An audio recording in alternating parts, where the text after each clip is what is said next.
This video shows you when to use the rip fence and when to use the miter gauge on your SawStop Compact Table Saw. The rip fence and miter gauge each have a particular use. Functionally speaking, their usage does not overlap with one another.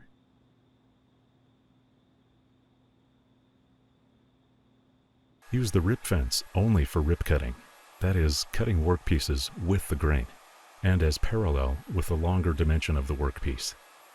You also use the rip fence to cut manufactured construction material, for example, plywood or MDF.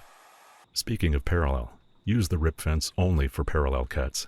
Never force the rip fence out of parallel with the blade. Additionally, periodically confirm that the blade and the rip fence are aligned.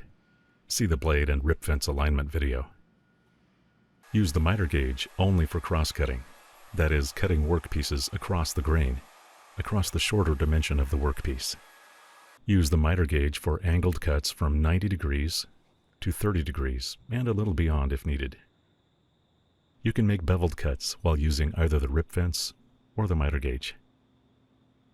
If cross-cutting, always remove the rip fence from the table. If not, the rip fence could interfere with the workpiece and cause kickback. Similarly, always remove the miter gauge from the table when rip cutting. To set a rip width, refer to the ruler. See the ruler and fence stops video for the compact table saw. To set a crosscut width, measure and mark the workpiece. Finally, never make an unguided or freehand cut. Always use either the rip fence or the miter gauge.